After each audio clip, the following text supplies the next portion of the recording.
The CEO of United Airlines this morning said he will not resign after the violent removal of a passenger and growing backlash from customers and lawmakers.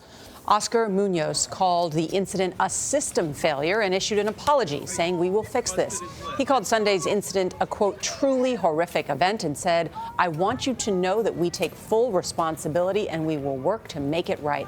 Online petitions are calling for a federal investigation of the incident and the CEO's resignation. Alan Murray is president of Fortune magazine and chief content officer of Time Inc. Good morning, Alan. Good morning, Norah. All right, the United CEO says he will not resign, but he's got to do something. Oh, he has to do something. I mean, this was not handled well at all. It really took him 36 hours to get a proper apology out. The first round apology was, we're sorry, we had to reaccommodate this passenger. Well, why do they have to do it? And what the heck is reaccommodate?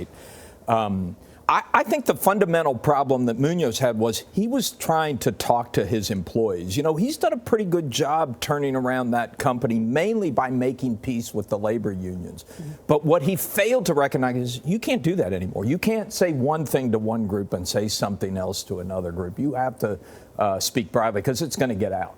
Well, what's interesting to me here is if you look at the big picture, you wrote about this morning in a newsletter. Social media outrage is not something they teach at business school. This is a brave new world for a lot of CEOs, right? This is a really big deal. I mean, to think that an event, well, first of all, we all have to get used to the fact that everything we do, wherever we do it, is being filmed by somebody, right? Right? It's captured on film. But then for this incident, which was on a flight from Chicago to Louisville, to become the #1 trending topic on a Chinese social media service. 480 million views in China. You know, that CEOs have to realize of big companies that they're in a whole new world and they need a completely different leadership playbook. The second thing they need to do is get all the facts as fast as possible.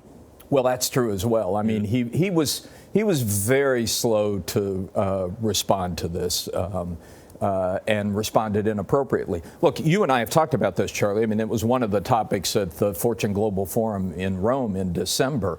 The job of a CEO of a big company like United has become dramatically more complicated because, in effect, you have to exercise moral leadership and take responsibility for thousands and thousands of actions that are happening far away and over which you have very little direct control. So moral leadership becomes much more important at these companies in the past, and I think Muñoz failed on that score. He survives?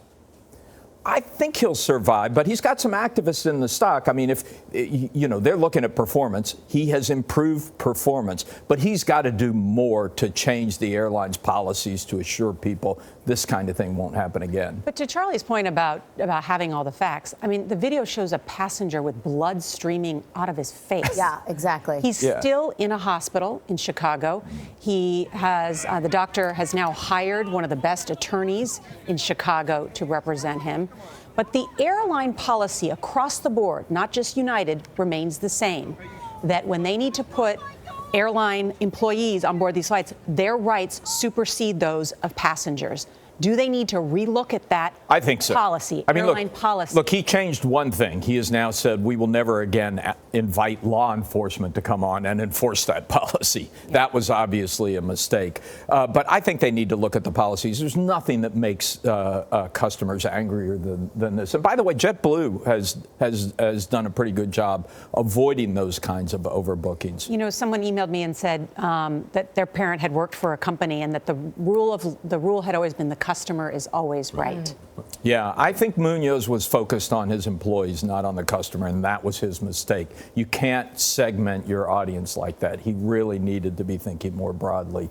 The big three airlines own 80%, I think, of the market share here. They're all doing pretty well at this point. Well, is that right? And part of the problem here is you don't have a lot of choice. Look, I was stranded in San Francisco airport on Friday night for several hours, and I know at about 2 o'clock in the morning, I swore I would never ride Delta again. Yeah, right. And yesterday, I booked a flight to London on Delta. And there you were on Delta, Alan Murray, with the conundrum. A bad word at this table because this person was stranded for 8 hours on a plane. Oh, this weekend as well? Last Thursday, yeah, in those storms. But you're going to get back on a plane again to go to your next destination. I know. What do we do? There's the rub. Alan Murray, great to see you. Thanks for your time. Good to be here. Thanks.